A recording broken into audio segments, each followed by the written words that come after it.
Hi, I'm Liron Fanan. I'm the GM for the Cleveland Charge, the G League team for the Cleveland Cavaliers.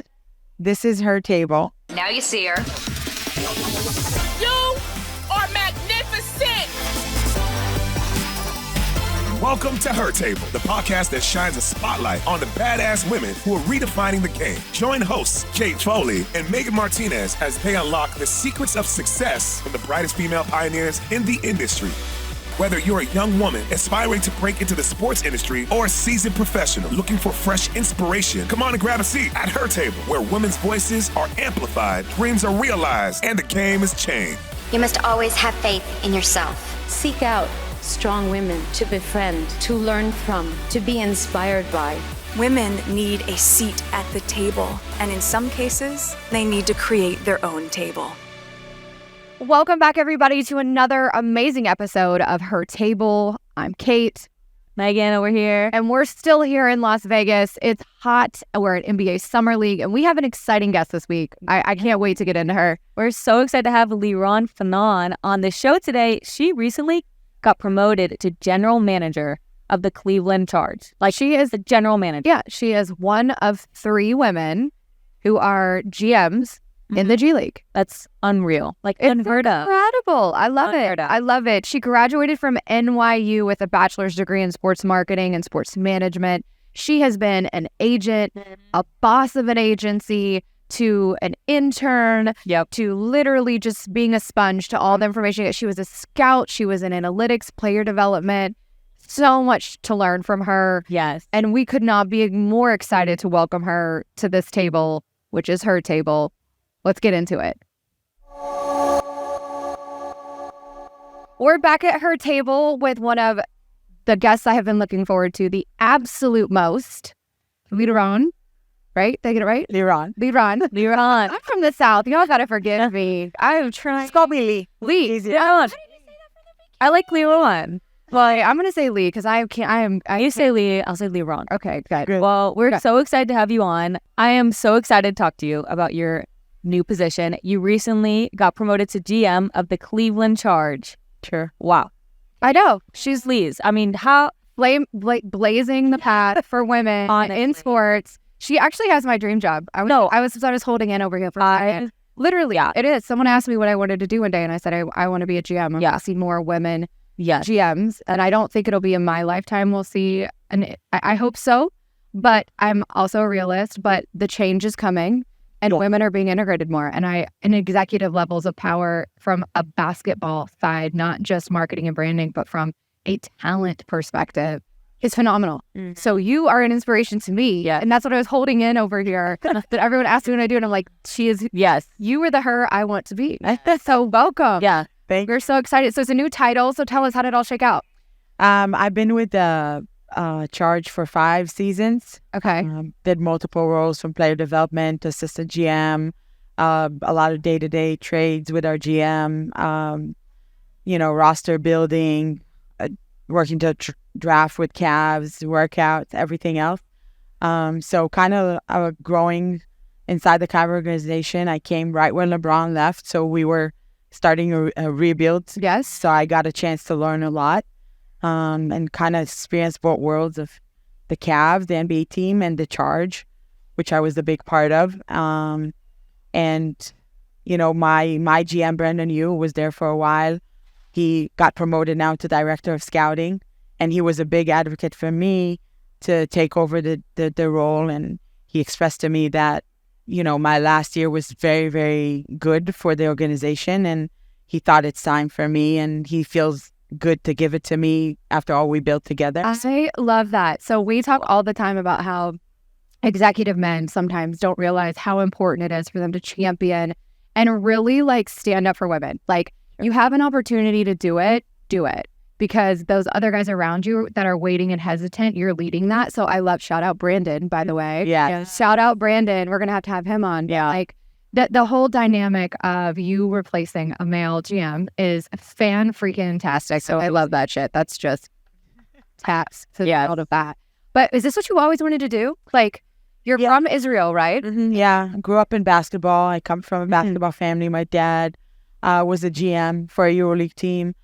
many years, and my brother played, and he still works. He's head of performance for a EuroLeague team. So kind of grew up in that environment, and I fell in love with the game at a very young age. I would, we didn't, like the babysitter didn't show up. So my mom was like, you're taking the kids to practice, like that. So You're going. I was like, I fell in love with that and the people. And our house was always kind of like the place that all the players used to come, because we had a lot of players, foreign players from the States. And their families were away. So we were their home.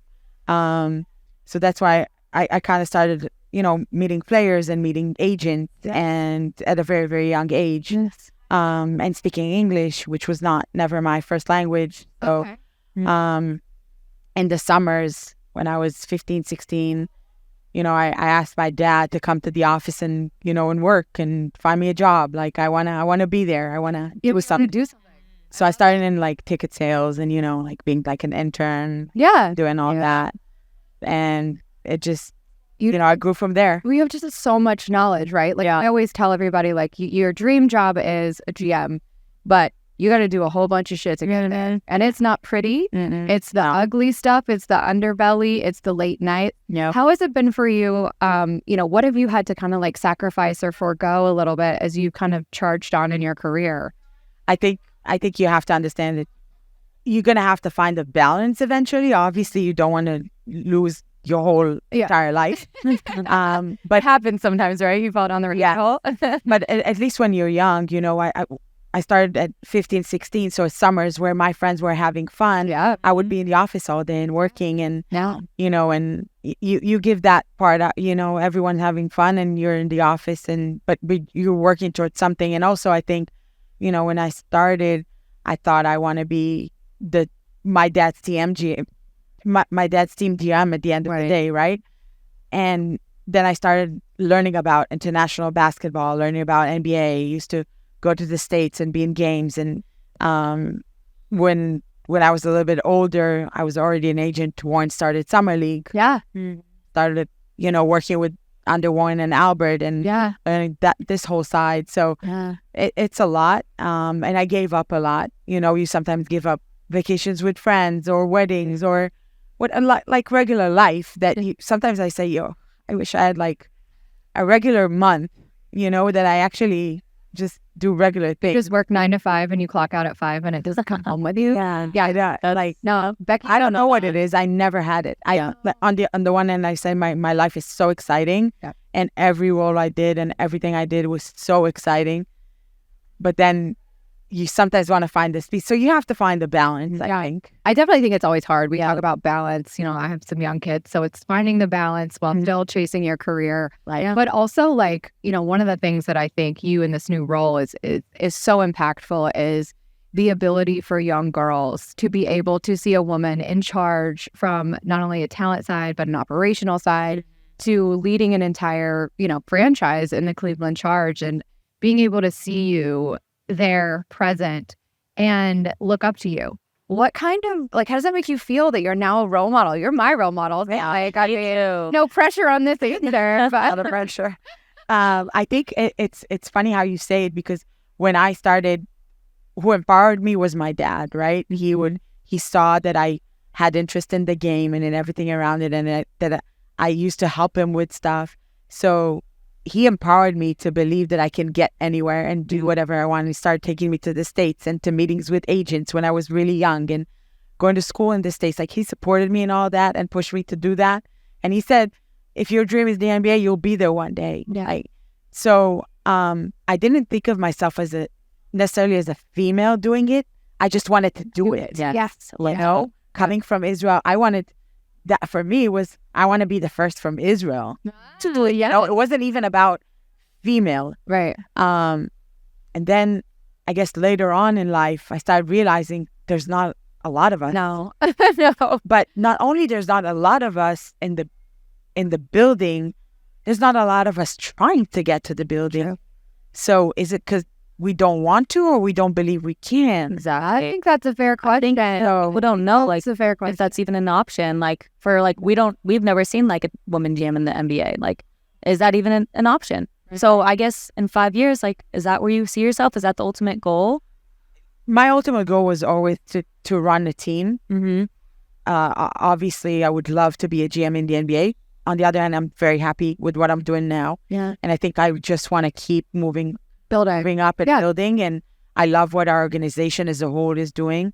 We work very differently than other organizations, but, I've been with the G League for 5 years, and usually you see people move up but we have this synergy between the Cavs and the Charge, and we're all involved in everything. So there's that rush is not there. Yeah. On the other hand, of course, I would want in 2-3 years to. I'm gonna speak it into existence. It's gonna be there because and then her job's gonna be open. I can get her job. So move on. We can just all go. We can just keep this roller coaster going on that. So you said it earlier, and it's something that I think is so impactful. Saying, there's not a lot of women. Mm-hmm. Is it because we don't want to be there? We don't know how to get there, or we're afraid to get there? Because I think one thing I've experienced is that it's very intimidating. It's very intimidating. Like, I can walk like a badass all day long, but I am still I am still insecure in some spaces. And you walk in a room and it's instantly that it's full of men, right? And sometimes they're not as welcoming as maybe some other females would be. But at the same time, they're not.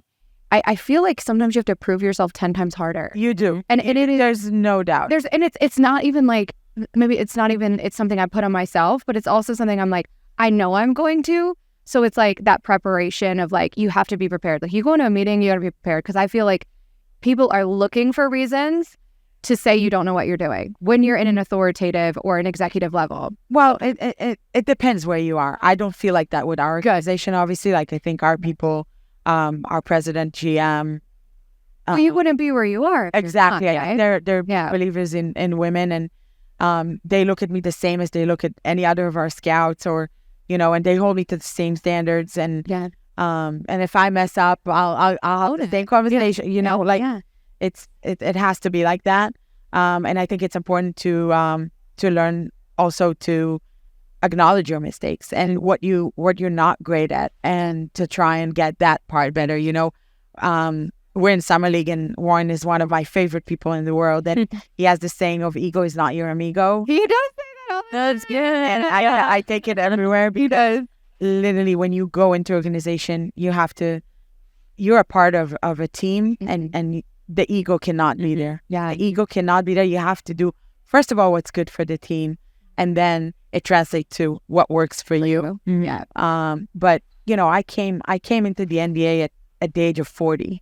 After doing a lot of roles, I was a scout, I was assistant GM, I was in Europe. I had my own successful agency with a business partner for 10 years. Wow. I could have kept going with the agency. Our next client was a kid that got picked in the draft, ninth in the draft, 2020, and I could have been there, but my dream was the NBA, and I chose that. And I think you just need to believe in your dream. You just need to. It doesn't matter. Like, each one has its own journey, and it doesn't matter if you come at 20 or if you come at 40, as long as you get to where you wanted. I came in. My boss was Brandon. Yeah, spoke about, and he's way younger than me. How was that? And I was unpack that for me. How and the first I looked at it, I was like, oh my God, he's just so much younger than me. Like, I probably know way more than him, right? But he's a guy with no ego too. So I think I kind of learned from him that, he came to me with stuff he wasn't sure about and he didn't know, and learned from me. And then I could learn from him a lot on being new in the NBA and, doing all that. So it's really, really important to know your surrounding and try and learn from everyone, and not think that you know everything, because getting there is one part. Yeah, it's hard, but staying. I say the same things to my players, is that anyone can get drafted. Not everyone can have a career in the NBA. They are two different things. And I think that goes for any job, right? Anyone can get the job, right? But can you keep the job and grow through the job, right? Or are you just like, okay, I'm here. Now what the hell do I do? No, you got to keep going. And I think what Warren says, your ego is not your amigo. Yeah. I think so many people feel that they have to be so much like, there's a difference, right? Confidence is important, and knowing yourself and being authentic to yourself is so important. Right. But the ego side of like, you can't learn from someone else. I don't love that, because I'm like, I don't know everything. And if I don't know, I will say, I don't know. Let me go find an answer. Right. Because I'm going to be that answer for someone else on the other side. But when you're just like, no, I know everything, it's like, then you kind of stick out, and I'm like, pretty sure you don't. But I think, you mentioned it earlier, you come to a room, you're not always like very confident, right? Mm-hmm. I think the confidence doesn't have to come from you being a woman or a man. True. Even if you're in a room full of men, it's what you know. Yes. And you have to make sure that you know and understand and prepare and be ready. And that has nothing to do if you're a man or a woman. Correct. So I think obviously, I was very confident from a young age, and I knew what I'm aiming for and what I want. And I feel very comfortable in any kind of room you throw me in. Like I know how to create the relationships and how to hold a conversation. And obviously, I'm way more experienced now, so it's easier for me. But even for young ladies or girls that want to do that, they just have to come prepared. Well, what advice would you give, like maybe your younger self or somebody who wants to be a GM one day? Well, for my younger self, I would say, they were, I would say like points in my journey that I didn't believe in myself enough. Did you want to give up? Not give up, but I think maybe I could have got here earlier. Okay. Maybe I didn't aim for it early enough because I didn't really believe I could. And it's funny because my last year of the agency, my 10th year, I told my partner, hey, I'm moving to LA. I'm going to, work from there. This is going to be my last year in the agency. And he's like, what? And I was like, I'm going to go with an NBA team. This is what I'm aiming for. This is what's going to happen. I'm ready. I wanted it for a long time. Mm-hmm. I was in LA. I manifested it. I came here to Summer League, met with teams, and this is how it happened, So I was ready, and I could have done it before. I was ready before. Mm-hmm. I just didn't believe in myself enough. Mm-hmm. What do you think would have helped you? Looking back now, right? Okay, because I always talk all the time on the show about, you have those moments where you're like, my world's going to crumble because I had like this holy shit moment. And then you wake up the next morning, you're like, I'm still here. Mm-hmm. All right, there's more work to do. No, there's more. He's not done with me yet. He's not called me back home yet. So have you ever had one of those moments where you're like, this is like just kind of not crushing, but like deflated, right? No, every month.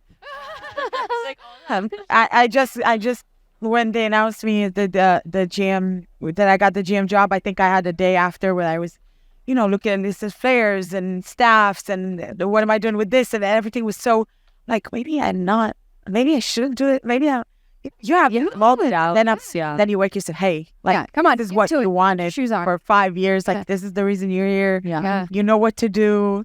Yeah. You've been over everything, so you already did the job kind of. So it's hard. We all have our moments, right? And I have a dear friend in the NBA. She runs social media for NBA, Jenny, and she supports. She has a cause called Keep Showing Up. I don't know if you guys heard about it. No. It's she has shirts that she's selling, and it's Keep Showing Up, and there's a story behind it, but that's a long story. But and it's basically the money she raises for their organization for suicide. Maybe we can find it after. And it just tells people like you have your bad days, you have your good days. Sometimes you feel like you're here, you should be here, and you just keep showing up. Yeah, and that's like something I really took with me when I met her, and I worked towards, and I even tattooed it on my arm. That's so sometimes days when I, that's amazing. So Allie, Clifton from the Lakers, she has a tattoo on her arm and on her finger because she said that she would always find herself looking at Twitter comments and, just reading what they're saying, but she couldn't hold a microphone in her left hand, so it was always her phone. So every time she goes to grab her phone to look at social media negatively, she has something to remind herself of that. And I have You Are Enough. Oh, yeah. Yeah. Because there are moments and I like sit there and I'm like, okay, I got it. Like, sometimes you just need like that little reminder and like kick it in. Definitely. For sure. Okay, so I want to ask you a couple hard questions. Let's go. Okay. All right. Who has been, you obviously hire and fire. You're in the hire and fire seat now. You are. That's a hard seat. That's the part I don't want. Oh, yeah. I really like you, but you have to go today. Yeah. Sorry. How hard is it, from a talent side and a personnel side? Like when you let go of players, how hard is that? Because especially in the G, right? Like there are younger guys, they are trying to get it. They might not have the best professional skills. Like it's a lot going on down there. Right. That's kind of why I like it because they're moldable. And you either want out or you're in there for a long time. How is that on your mental state when you have to let guys go? It's hard. It's hard because obviously, you bring a guy in, you get some kind of attached to him. Yeah. You learn so much about them and their personality. Right. You spend time with them. And sometimes, we have to make hard decisions and make these changes. Either it's trades or waiving a guy and sending him home and he doesn't have another job. So he's stressed. And you have to really have these conversations. It's part of your growth as well. Because at the end of the day, you work for an organization. You need to do what's best for the organization with the intent to help these guys and develop them and make them better. So these conversations are really hard and emotional sometimes. But you have to, I won't say it gets easier, but you know how to run the conversation better, I feel. Yeah, it's the more you do it. Right. Those like you all the time. Fire people. No, better you get at it. Call it fire because, just like some. If we need to waive, this is the business. These guys know what they're getting into. Yes. This is the business. And as you said, like, you got in, but now the hard work. Exactly. And sometimes they're very young and sometimes they don't do what they need to do. No, right? Or it's business. I think sometimes people feel like, okay, I got here and I made it. No, I don't have, like, I have this saying that says, what got you here won't get you there. Right. It's like they do all of this and they get here and then they stop doing everything that they did to get themselves here because they're here. Yeah. And they won't. How do you handle that from like a mental health perspective? Because like, look, you're a very intuitive person, I can feel like, and I carry a lot of emotional baggage from people that I don't need to because I feel bad for them or I worry for them. I think part of that's like a nature of women. Right. How do how does that affect your own mental health day of like, okay, I know I'm going to have a really tough day. How do you unwind from that? I think for me, like just, going home and just like sometimes I'll open the TV and watch a stupid show, like. Yes. Weird. Wait, what show? No, for me, it's Israeli shows. So weird, like I don't watch like Housewives. Yeah, I used to. Now it really, I feel like things are really boring. That frustrates me, but She has enough drama in her regular. Yeah. Like, I don't need it anymore. But that's also my moments with being back home for a second. Yeah. I watch my show. My stupid Israeli shows and all that stuff. And I feel like I'm at home for a minute. Be like, flip the switch. Yeah, or talk to my friends about how their day went, their problem with mess and all the stuff we girls like to talk about. Oh, yeah. And gossip about and just chill for a minute, not watch basketball for a second. Not step away. Step away for a second and clear my head and start over. Yeah. I think that's one thing I struggle with is sometimes you have to step away. I mean, this business is nonstop. Oh. It's 24/7. And there are days I'm just like, I don't have it in me today. Like, I don't have it in me. And we had a guest on before, Erin Monfrey, who talked about, she's a trainer. And, she tells everybody she works out, everyone says bring 100%. You have to be 100%. She just bring what you have. Exactly. Bring what you have and work with what you have and be humble and kind to yourself because you can't be for everybody.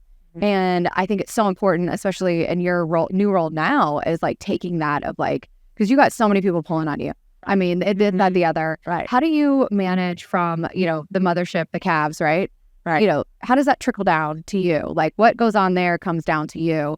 How much is that? Because it's almost like you're in two organizations. Let's be it is in one way. On the other hand, we're not a huge front office, so we're very close, and there's like a family atmosphere. And if you have a question, I'll go into my GM office and ask the question I need to ask, and that way it's faster with the process. Yeah. So it's very easy and nice, and everyone's involved, and the G League team is very important for everyone. They understand the importance of the G League team, the development and everything around it. So I think that's very, very helpful. And and also to understand your role, right? Stateless players need to understand their role. We need to understand our role in an organization. I'm not anymore an agent that runs her own business and does whatever she wants and makes all the calls. And that was hard for me in the beginning when I came. I used to run everything, right? Even in the EuroLeague team I worked with, I used to be involved in everything. And then you come to an NBA organization and, hey, hold on, you're not everything. Making You're like, but that doesn't really feel comfortable. That makes me nervous. So it's not easy. It's a process. You learn. You learn to take a step back on what you need. You learn that by you being great in your role, you help the organization more than anything. And it doesn't matter what you do. Right? It doesn't matter what you do. If you do because all the pieces have to fit and work well, right, for this to work, for us to be successful. So I do what I need to do, my role, do it the best I can. And then when I'm needed for help for other things, then I know how to be there because I know how to multitask also and do a lot of things. But that's part of why I got to where I am. What's the biggest challenge that you think you faced to be able to get to where you are today? Oh, I think so many. I mean, first of all, I'm not from the state. So to break into an NBA organization is so hard as it is. Right. Being a foreign woman, that's even harder, right? Sure. So I would say that's probably was always my thing. Yeah, I'm good at a lot of things.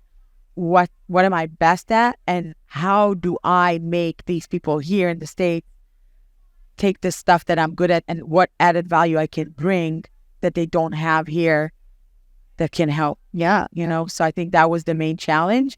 But I think with Kobe, for instance, our president, we had a previous relationship. We knew each other, and he spent some time in Israel when I was working with the NBA on BWB in Israel in 2017, and he kind of started recognizing who I am and my abilities, and he thought I would be a great fit for the organization. So started from really a smaller role and learned where I can fit and what added values I can bring.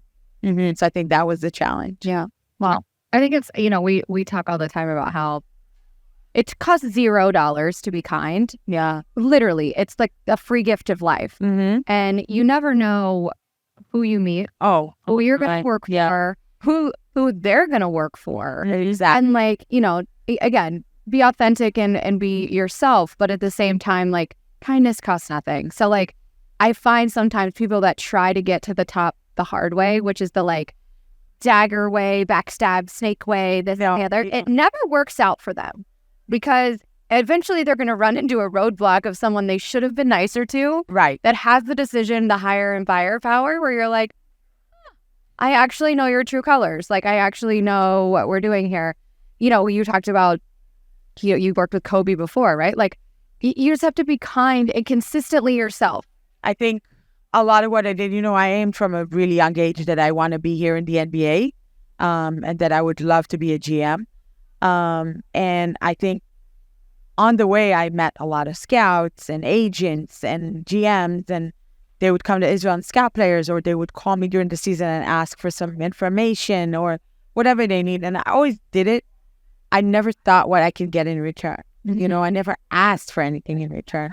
I just did it. I enjoyed being around people that were in the business, learning from them. And that took me a long way because these things became friendships and relationships.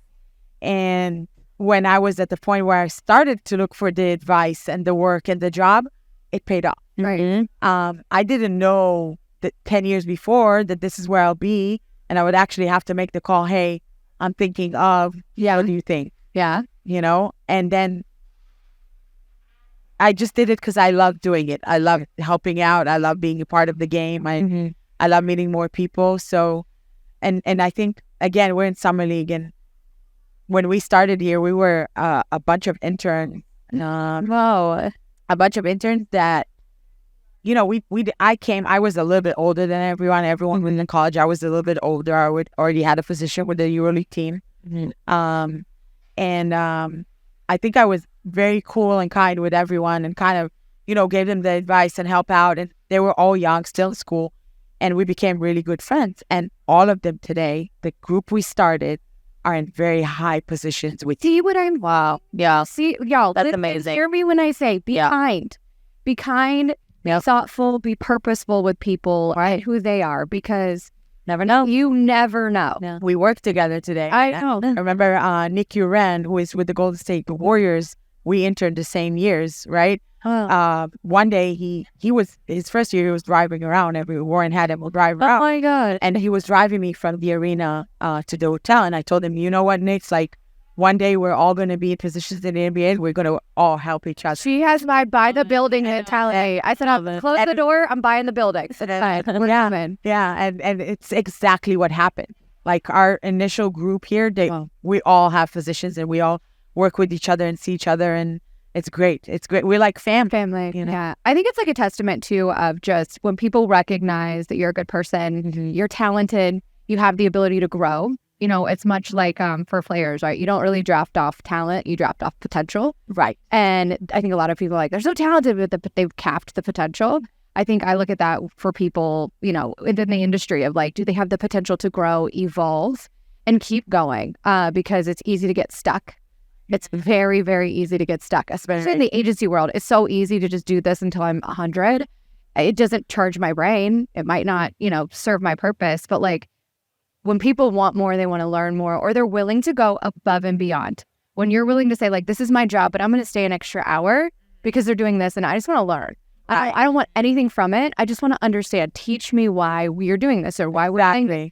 Ask me the question. Yeah. Help me understand this so I can know what, you know, again, it's just being a sponge to as much as you can at any level. It doesn't end. Any level. It doesn't end. You can always learn more. You can always learn. Well, and that's what I think is so for the, you know, the young people that want to come into sports. I think so much of sports is this flashy, sexy, all this. And I say all the time, it is hotels, it's car services, it's airports, it's delayed flight hours. Yeah, it's, you know, your phone ringing 24/7. It's wired. That is very true. Yeah. They, you know, people see the glitz and the glamour, right? They see our Instagram story. Oh, yeah. They see us with players. Yeah. They see all that. And they ask me, like, what do you think? I say, listen, that's not the job. No, like the highlight. No, you don't see all the hours, the hard work, the amount of time we're on flights and shitty hotels in the row.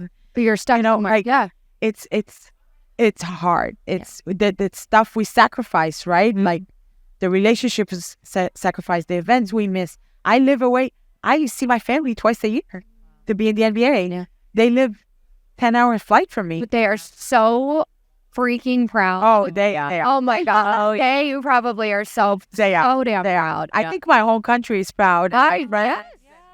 You know, as they should be. I represent here something that's bigger than myself. Well, yes. Obviously, you know, first like my country, my family, my friends. Yeah. So my organization. Do you ever get to bring them to anything with you? Do you ever get I mean, my brother's in the business, so he's... Oh, yes? Okay, where does he work? He works, he's in Israel. He works for a EuroLeague team, but he's around basketball. And, you know, we know a lot of the same people, and he's in the States sometimes and working with players. And my mom's going to come here this year, so it's... So you get to see everybody. Yeah. Daughter be the boss bitch and like running the... Unfortunately, we had COVID in the middle after I came here, and it was a whole hot mess. Yeah. What's like the most rewarding part of your job? Oh, I think so much. I think first of all, this is what I love to do, right? I'm very, very fortunate to wake up every morning and do like my whole career. There was nothing I did that I didn't want to do or aim to do or love, right? So this is waking up to something and not call it a job and just be happy to wake up and do it.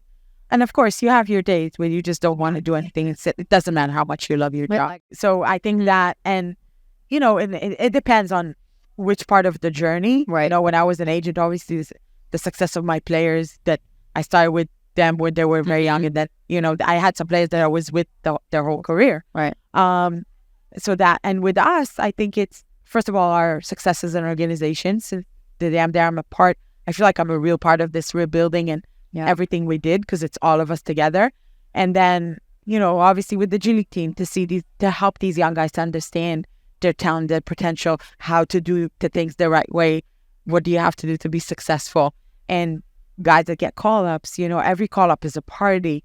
every 10-day, every 2-way. It's just like it fills you up. It's like you're so happy for them. And this is why we're here, right? That's what we do. Yeah. What for you has been kind of like an aha moment? I call them aha moments of like when you just take a step back and you're like, holy shit, I did it. What is it every day? This, you know what I would say this one was one of my biggest moments because first of all, since I was a kid, I wanted to be a GM. Yeah. Right. So when they announced me that it doesn't matter, the G League GM, a EuroLeague GM, NBA GM, that's a huge thing for me. So that was a big aha moment. But I would say I'm 5 years in the organization, and since the first day I came and I was at the parking lot and I looked at the building and I said, this is where my office is going to be. I, like a kid from Israel that dreamed on this the entire life. Every day I come in, I look at our Cleveland Clinic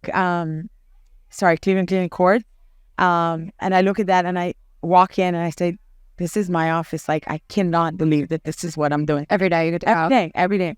I love that. I love that too. That's so rewarding just to be like, here I am. I made it. I want to be a GM. And I was like super young watching my dad. And now here I am. I'm a GM. I think the GM role too has changed a little bit. It used to be really, you used to have to be dialed in basketball players. And now I feel like front offices are getting filled out with like swim lanes, right? So there's the scouts, there's the medical, there's the operations, there's logistics, talent. Yeah. There's like a lot. There's so much more to where really for me, I feel like the GM, you obviously oversee all of that, but you really are the person creating the culture through which it flows. Definitely. And that does not require talent. That requires people skills. Exactly. And that's not something you can teach. Exactly. Like, that is not some class you're going to go take and figure out. It's how do you create a culture to where everyone's rowing in the same direction, working towards the goal, keeping everyone accountable. And I think that's what I love about the GM role is it's no longer just about the like finding the next player. It's about you are responsible for the culture. How important is culture in an organization in the NBA? We see some of them have gone off the rails lately and they have opportunities to get better. Which I love, but how important is that not only for, the Cavs and the Charge, but just throughout the NBA? I think that's where it starts, obviously. And again, like I came to the Cavs when we started rebuilding. And our front office was big on creating that culture. So we would have a lot of meetings on figuring out how we want to do things, how things should run from now on. How do we build this culture? And then being at the G League team, at the G League level, we kind of continue that into our flow then. Yeah. So the synergy is there, and whatever culture we have with the Cavs is what we implement with the Charge. I think, teams, as you said, sometimes get off rail or management change, ownership change. Yeah. So you're trying to rebuild it, right? And you're trying to do it the right way. I'm happy to say that I feel we're doing a great job in that, and we have a great culture and a great organization. Can we do better? Every day. Yeah. Every day. Are we working better on communication or whatever, or our processes? Yeah. And we learn from it. We fix it and move on. Yeah. So, but you can't run a successful team without a good culture. Well, it's first of all, it's the people. Our business is people. It is. Our business is people. We help these guys. We help the players. They're the business. They're going out there. They're regular people like us. Right. They have their good and bad days. We have to be there for them. We have to help them deal with some not easy stuff sometimes. But if you have a good culture and good people that care, you can. How important is it for you from a talent perspective? I mean, you see some teams want to have like super teams, right? They bring in all these different types of personalities. Personality is the one thing that I think can derail a franchise quickly. Yeah. If it's not molded. Exactly. Ego, amigo. If you know what I mean? If it's not under the understanding, I say like the culture is what makes the team. Right. And the people within that culture are what support it. Have you ever had to have somebody that you had to dismiss from the franchise because they might have been talented, but they didn't fit within the culture, the morals, the standards that you had? I think every team had it. Yeah. I can tell you definitely in the Charge we had it. We had to waive players that we thought just don't fit what we do here, right? Right. It can be on the court and off the court. And I think every team has these things where eventually they would try and you put around the player the best you can and you think you're doing the best job, but sometimes it doesn't work. That's what's hard. It's hard for me from an agency side because I'm an agent, right? Because I want to like have everyone be amazing and I know what your dreams are and I want to help you get there. Yeah. But I can't want it more than you. Exactly. And it's so hard because I want to be like, I know what you need to do. You're just not willing to do it. Yeah. And then they don't do it and their world falls apart. And it's like, and then it's on you. Well, but then you. Exactly. Yeah. And then it's like me, but I'm like, bro, I've been telling you, like, don't do A, B, C, or D. Like, come on. But you can't, there's a difference between, Jimmy Butler talked about this in an interview. It was so fantastic about how he would do it even if he didn't get paid. He just loves basketball. And there's a difference between guys that want to go to the league because they want to change the financial situation of their family, and basketball is their avenue to do it. And then there are these guys that just can love basketball, and they would do this shit if they had to play pickup every day. We pick up. But those are the difference makers for me when you can, and like we said earlier, if you tell me you just want to get drafted, and if you want to play in the NBA for a long time, that's the right answer. Right. Because you're thinking beyond a moment in time. How does it work for you from it? You were in the agency side, now you're GM side. So you have that perspective of an agent like banging down your door of like, okay, I've been there. I know you have to like, you got to go make a case, state for your player, champion for them. So you know how hard that is. But then at the same time, you're like, bro, stop calling me. Like there's no place here right now. I'll let you know. Let Kate, does Kate do that? Yeah, I haven't bothered her yet. I'm going to call her tomorrow. Yes, exactly. Remember? I mean, this is a part of the business. The agents are part of our business, right? We have the good days with them and we have the bad. It's a relationship. Yes. It's the same.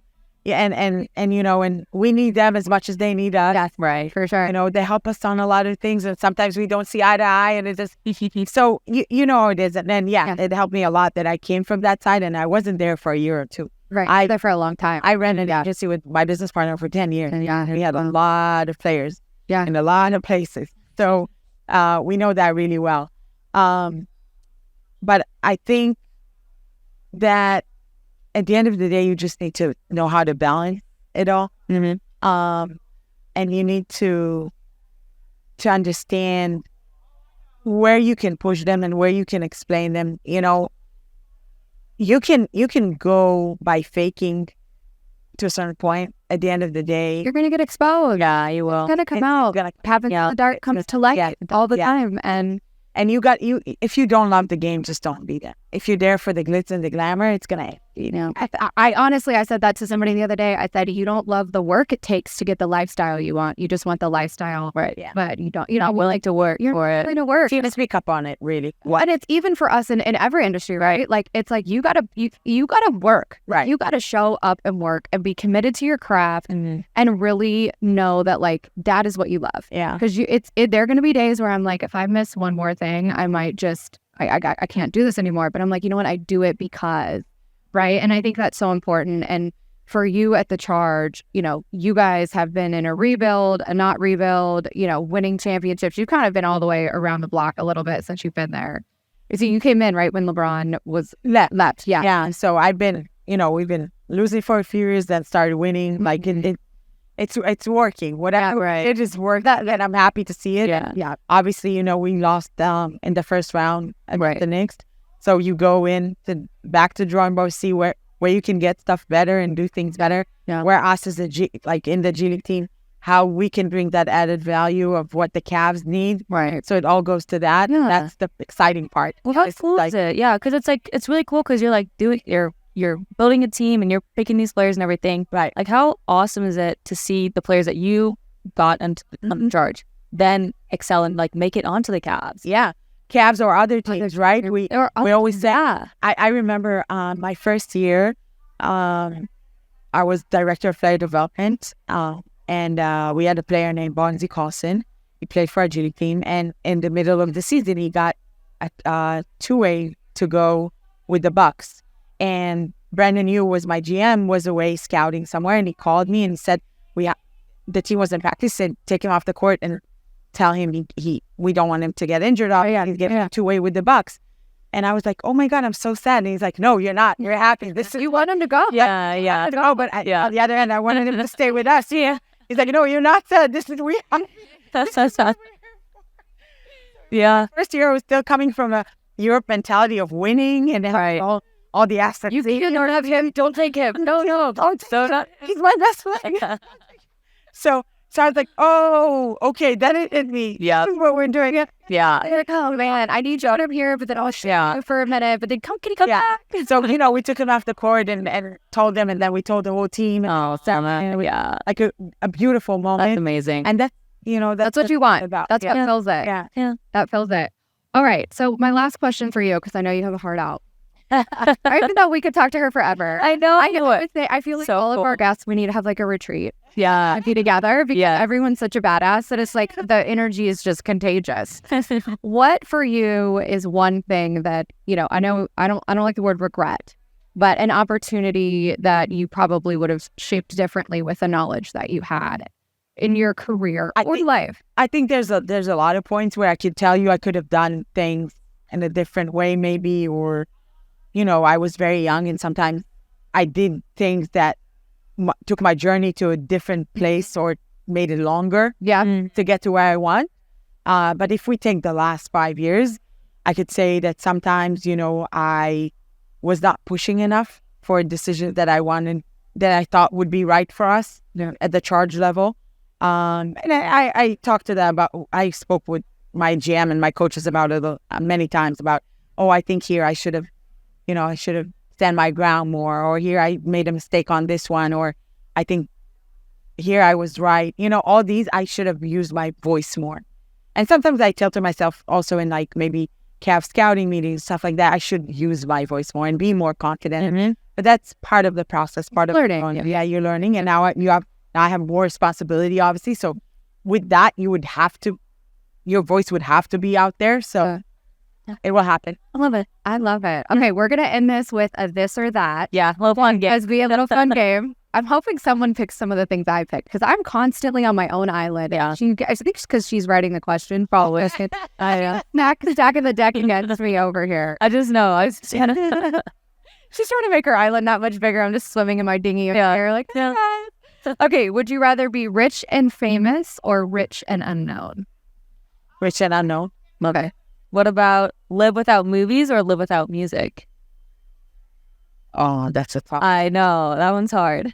I would say live without movies. Yeah, I agree. I think so too, yeah. Because she didn't say TV, so I think you could still get your TV show. Movies if you want to know the truth. What about movie or TV? I think music. Yeah, for me, it fills your soul. Yeah. I'm with that. All right, do you want to fix things or are you going to create things?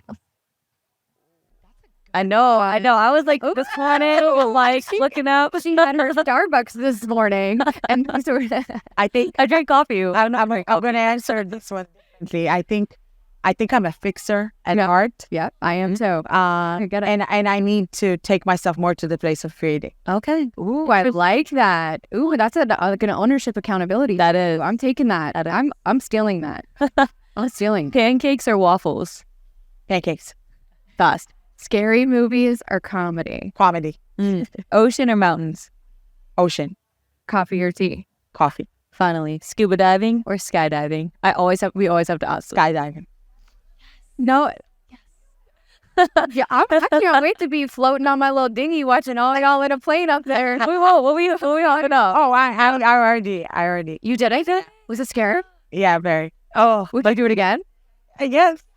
Let's go. The odds for me, I did it, I survived it. No, I'm not playing with God twice now. He's no, thank you. Well, we can't thank you enough for it's so much. I sharing stories. I could talk to you all day, and literally, I just want you to know what you're doing is so important for people like me. Yes, who want to keep going and growing, and you inspire me to do that. So thank you from me to you personally. Thank you for doing that. I appreciate it. Thank you. Every time someone tells me that I inspire them or that, they want to do what we do, that keeps me more motivated. Sure. It's so important to hear that. No, it really is. But it's honestly, when I saw it, I was like, yes. Because I know there's Tori over in Atlanta. Tori now she's up with the Hawks. They pulled her up? Oh, yeah. God. Yes, that was a great role. She's director of play personality. See, this is why all these G League guys that want to run amok sometimes need to realize you run amok in the G League, they're going to get pulled up. And then now you want to go to the team and it's like, oh, but remember when. Yeah. The world's too small for all nonsense. It is. So there's Tori, there's Amber, the Go-Go. Yep. And now there's Kings. Oh, yeah. Yes. Yeah, coach and GM. Yeah. You know, so It's amazing. love it. Honestly, We need more. I'm speaking this into existence right now. Max, our producer's looking at me. Max, next year at Summer League, I want to host a panel with the female GMs.